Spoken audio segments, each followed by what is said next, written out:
أعوذ بالله من الشيطان الرجيم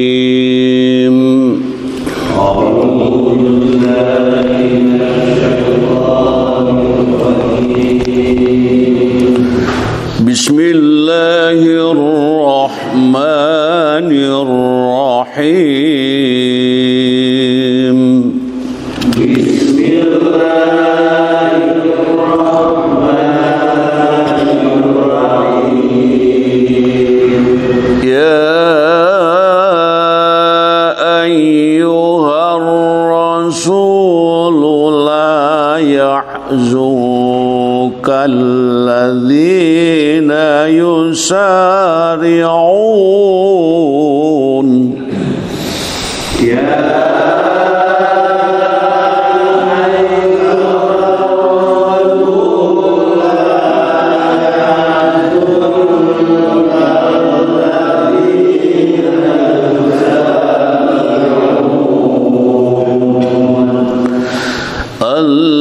الذين يسارعون في الكفر من الذين قالوا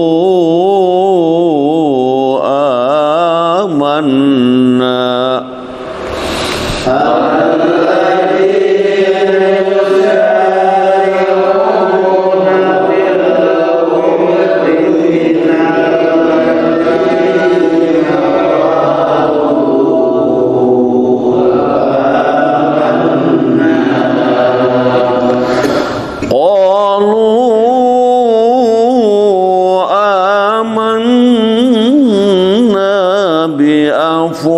بأفواههم ولم تؤمن قلوبهم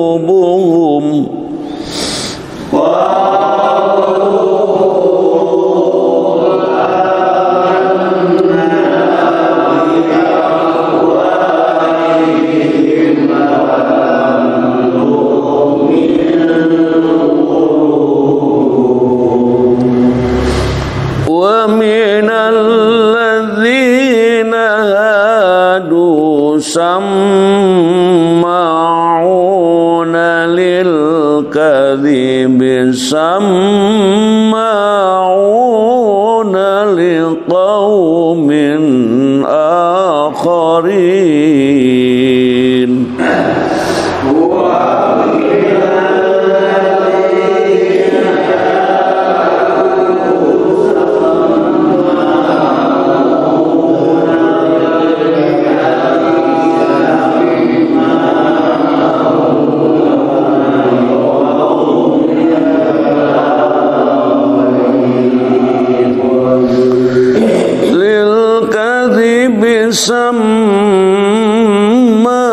سماعون لقوم آخرين لم يأتوك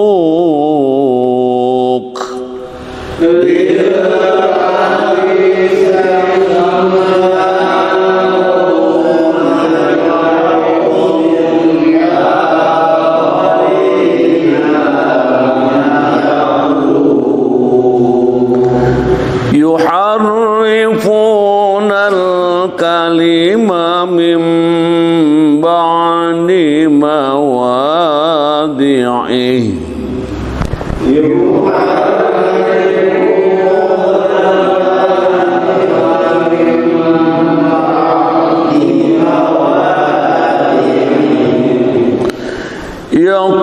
يقولون إن أوتيتم هذا فخذوه وإن لم تؤتوه فاحذروا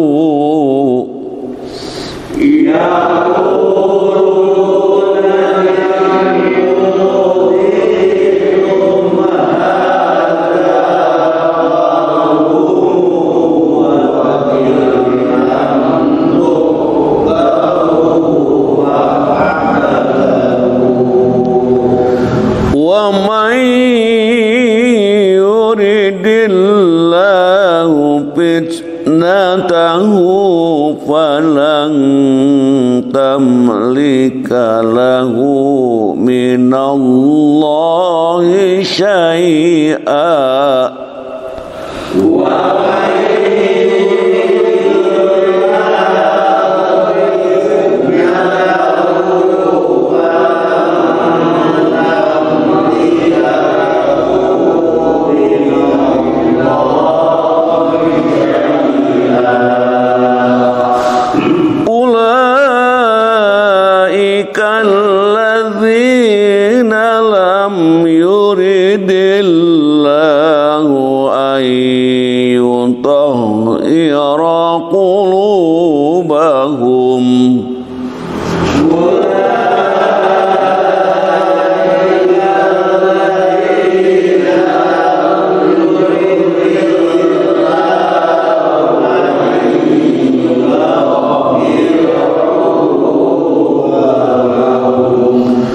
lahum fid dunya khizyun wa lahum fil akhirati azabun azim. Lahum fid dunya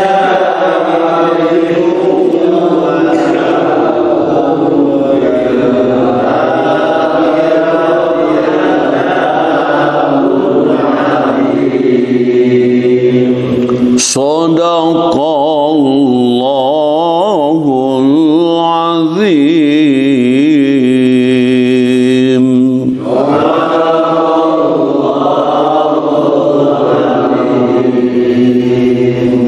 Alhamdulillah, itulah ayat 41. Panjang ayatnya berarti banyak ayatnya, banyak hurufnya, banyak kata-katanya, banyak kalimatnya. Mudah-mudahan menjadi amal yang terus berlipat ganda dibalas oleh Allah Subhanahu wa taala. Ayat ini mengungkapkan, ya ayyuhar rasul, hai rasul. Nah gitu. Jadi ini Allah memanggil hai rasul. La yahzunkal ladzina yusari'una fil kufri. Nah ini. Janganlah kamu disedihkan oleh orang-orang yang bersegera memperlihatkan kekafirannya. Jadi janganlah kamu sedih gitu ya. Disedihkan oleh orang-orang yang bersegera memperlihatkan kekafiranmu atau kekafirannya gitu. Yaitu di antara orang-orang yang mengatakan dengan mulut mereka. Jadi ada orang yang mengatakan dengan mulut mereka kami beriman gitu. Padahal hati mereka belum beriman, tapi mulutnya sudah mendahului kami beriman. Nah, tapi hatinya itu belum beriman.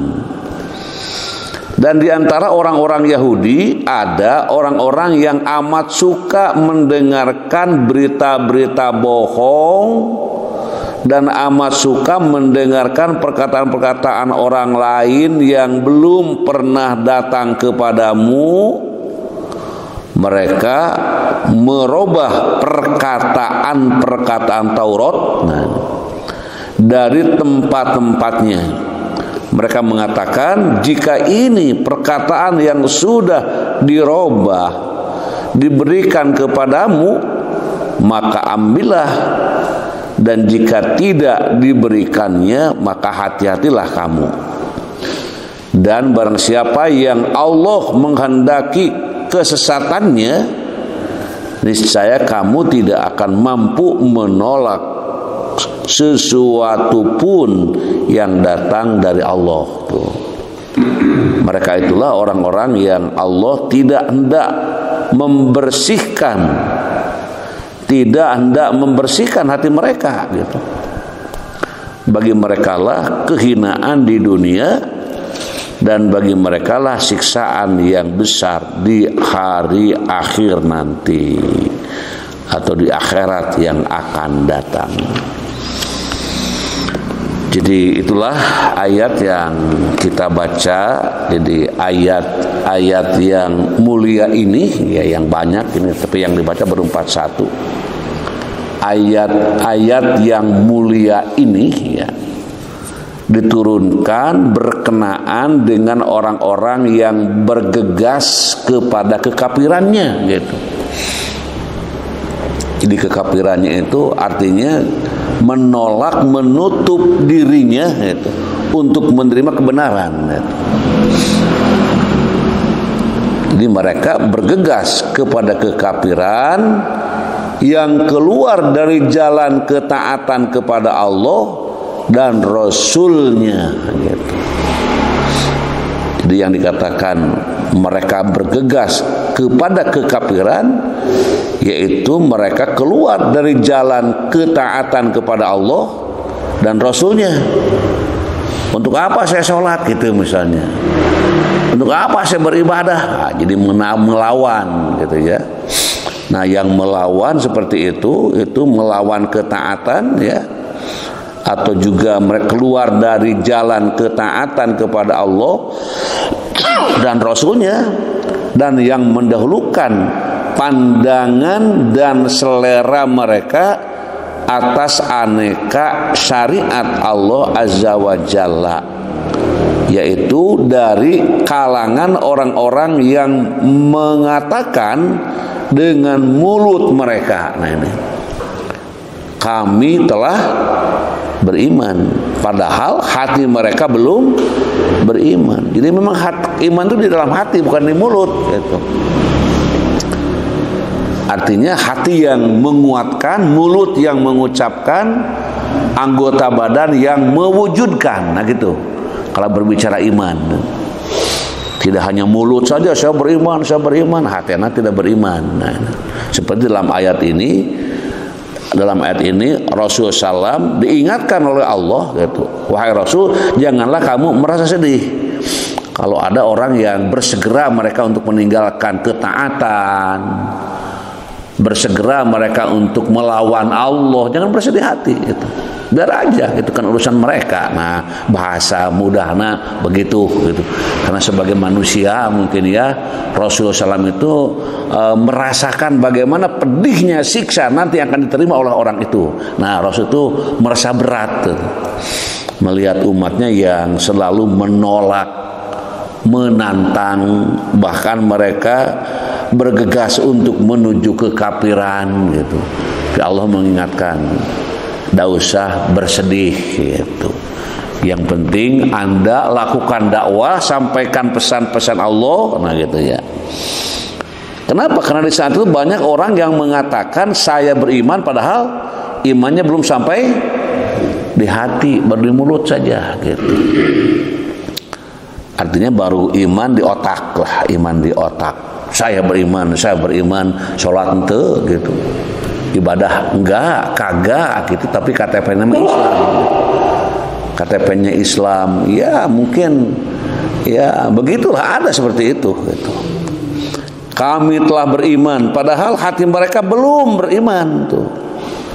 Lidah mereka menampakkan keimanan, sementara hatinya kosong dari keimanan tuh gitu. Mereka itu adalah kaum munafik. Nah ini kaum munafik. Kaum munafik itu apa?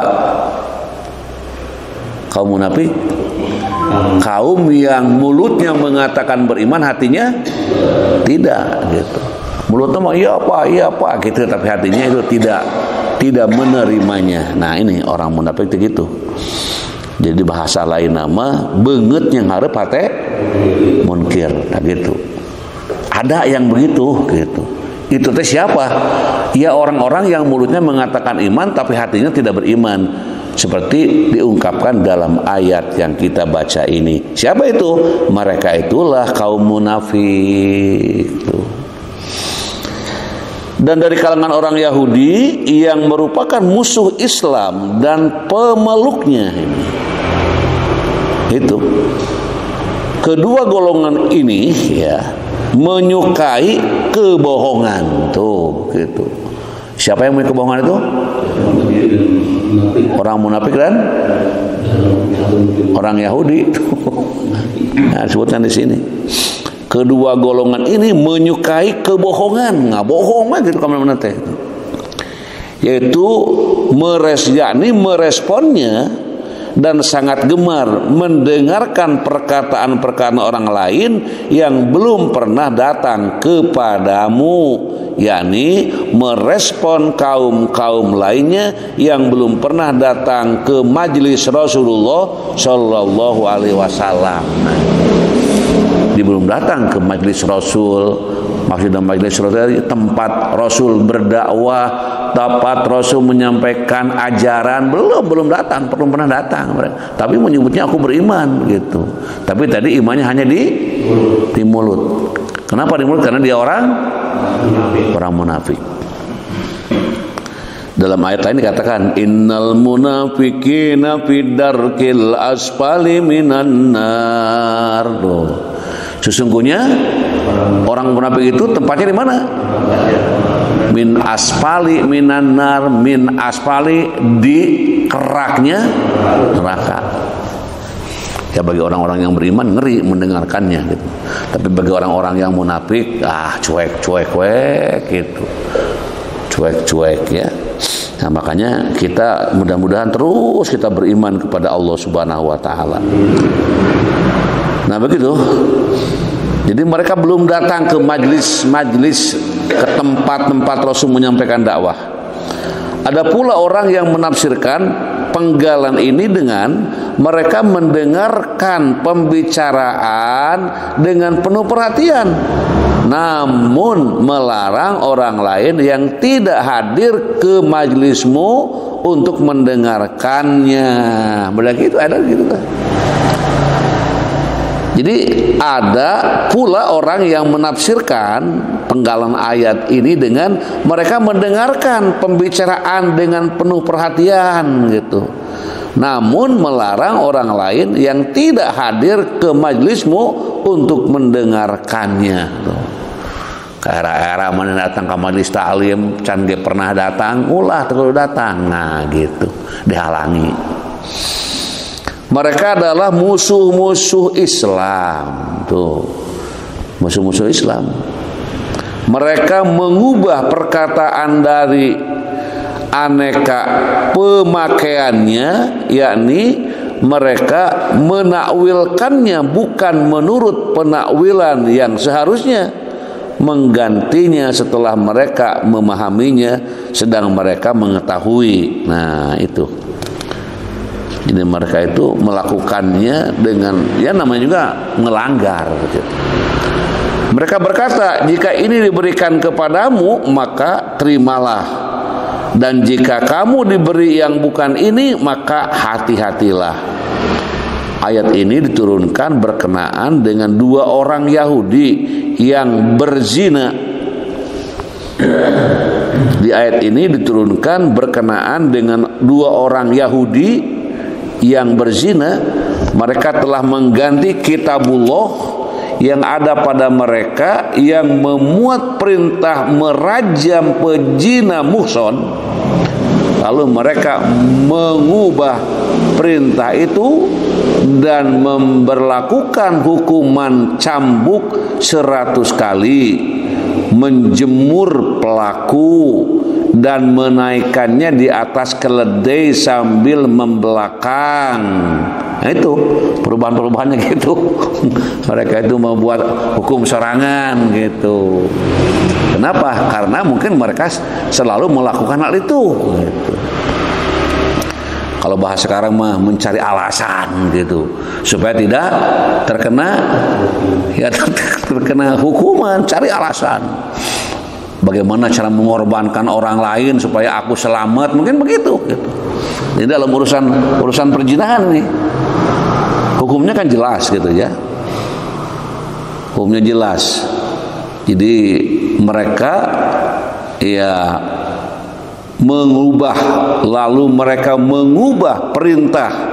Tadi orang yang melakukan zina ya, Mereka telah mengganti kitabullah yang ada pada mereka yang memuat perintah merajam pezina muhson. Lalu mereka mengubah perintah itu dan memberlakukan hukuman cambuk. Nah ini 100 kali menjemur pelaku. Nah gitu ya. Dan menaikkannya di atas keledai sambil membelakang. Nah, tatkala kasus itu terjadi setelah hijrah, maka mereka berkata kepada kalangannya, marilah kita berhukum kepadanya, yakni kepada Rasulullah SAW. Jika dia memutuskan hukuman cambuk dan jemur, maka terimalah keputusan itu dan jadikanlah sebagai hujah antara kamu dan Allah bahwa pernah ada salah seorang Nabiullah ya, yang memutuskan hukuman demikian. Jika dia memutuskan hukumnya atau hukuman rajam, maka janganlah kamu menerimanya. Gitu. Jadi mencari-cari jalan keluar.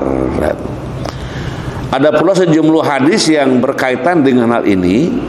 Malik meriwayatkan dari Nafi dan Abdullah bin Amr radhiyallahu an, orang-orang Yahudi datang kepada Rasulullah seraya menceritakan bahwa ada seorang laki-laki dan perempuan dari kaum mereka yang berzina. Maka Rasulullah bersabda, bagaimana soal hukum merajam yang kalian temukan dalam Taurat? Nah, mereka berkata, kami hanya menelanjangi keburukan pelaku dan mencambuknya. Abdullah bin Salam berkata, kalian bohong. Sesungguhnya di dalam Taurat itu ada hukuman rajam. Mereka membawa Taurat kemudian membukanya. Maka salah seorang di antara mereka meletakkan tangannya pada ayat rajam. Dia membaca ayat sebelum dan sesudah ayat rajam. Maka Abdullah bin Salam berkata kepada si pembaca, angkatlah tanganmu. Lalu si pembaca mengangkat tangannya. Ternyata yang ditutupi itu adalah ayat rajam. Tuh, gitu. Mereka berkata, hei Muhammad, engkau benar. Ternyata di dalam Taurat itu ada rajam, ayat tentang rajam. Maka Rasulullah memerintahkan agar kedua pezina itu dirajam. Tuh, gitu. Maka saya melihat si pezina laki-laki menaruh kasihan kepada si wanita yang dilempari batu. Kasus ini diriwayatkan oleh Malik, sedang lafal hadis ini dikemukakan oleh Muslim. Hadis ini pun diriwayatkan oleh Muslim, Abu Dawud, Ahmad dan Ibnu Jarir. Nah, begitu mereka itu. Jadi menutup supaya tidak baca gitu di dalam hal bab rajam. Karena mereka mungkin ya orang yang bisa jadi apa yang mereka lakukan harus berhubungan dengan hukum, maka cara seperti itu yang mereka lakukan. Tindakan Rasulullah menghukumi pezina dengan hukum Taurat bukanlah untuk menghormati apa yang diyakini kesahihannya oleh Yahudi. Namun tindakan itu didasarkan kepada wahyu khusus dari Allah Azza wa Jalla mengenai hal itu. Adapun pertanyaan Nabi kepada mereka mengenai hukum rajam dimaksudkan untuk menetapkan hukum yang mereka miliki. Hukum yang sudah mereka sembunyikan, diingkari dan tidak diramalkan dan tidak diamalkan selama masa yang lama. Setelah mereka mengakui keberadaannya dan menyadari bahwa dirinya itu telah menyalahinya, ternyata penyimpangan, pengingkaran dan pendustaan untuk berhakim kepada Rasulullah SAW itu adalah semata-mata disebabkan oleh hawa nafsu dan keinginan supaya hukum itu sejalan dengan pikirannya. Nah, pengakuan ini tidaklah bersumber pada keyakinan mereka ihwal sahnya hukum yang diputuskan. Oleh karena itu mereka berkata, jika kamu diberi ini, yakni hukum cambuk dan jemur, maka terimalah. Dan jika kamu tidak diberi yang itu, maka hati-hatilah, jangan sampai menerima dan mengikutinya. Ini inti nama mereka menolak tentang hukum rajam. Hukum rajam itu apa? Hukum rajam itu hukum melakukan pelemparan kepada orang yang melakukan perzinahan. Jadi diumumkan gitu ya, kemudian dibuka, dan memang di negara-negara yang bukan negara Islam tidak melakukannya gitu. Tapi orang Islam sendiri harus merasakan bahwa dalam agama Islam itu ada hukum itu. Kenapa? Karena itulah keyakinan orang yang beriman terhadap Al-Quran, bahwa hukuman itu adalah hukuman yang ditetapkan Allah Subhanahu wa Ta'ala. Walaupun tidak dirajam, tetap bertobat berjalan gitu ya. Nah, ini yang menyangkut dengan soal rajam tadi, karena adanya penyembunyian hukum di dalam kitab Taurat yang ada yang jelas-jelas adanya, mereka tutup-tutupi, mencari dalih supaya tidak kena hukum tersebut. Nah, mungkin maknanya di antara orang-orang yang berbuat kesalahan selalu mencari dalih untuk tidak kena hukum. Maka ada istilah ya, jadi hukum itu berlaku untuk semua, tapi nyatanya disitulah perjalanan orang yang menghukumi, orang yang dihukumi, dan orang yang tahu hukum. Mudah-mudahan pengajian kita diridhoi Allah Subhanahu wa Ta'ala, dan mudah-mudahan kita tetap di dalam lindungan Allah Subhanahu wa Ta'ala, dijauhkan dari godaan iblis dan setan laknatullah yang selalu mengatakan baik kepada yang buruk dan mengatakan buruk kepada yang baik. Ya Rabbi sholli ala nabi, ya Rabbi tahhir li qalbi, ya Rabbi nawwir li qalbi, ya Rabbi ighfir li dambi, ya Rabbi sholli ala nabi, ya Rabbi tahhir li qalbi, ya Rabbi nawwir li qalbi, ya Rabbi ighfir li dhanbi. Allahumma sholli wa barik wa sallim, amin. Allahumma rzuqna ilman nafi'an wa rizqan wasi'an wa shifaan min kulli da. Allahumma yassir umurana, Allahumma faqihna fiddin waghfir lana wa liwalidayna warhamhuma kama rabbayana shighara. Rabbana taqabbal minna innaka antas samiul alim wa tub alaina innaka antat tawwabur rahim. Rabbana atina fid dunya hasanah wa fil akhirati hasanah wa qina adzabannar wa adkhilnal jannata ma'al abror ya aziz ya ghaffar ya rabbal alamin. Subhana rabbika rabbil izzati amma yasifun wa salamun alal mursalin walhamdulillahi rabbil alamin.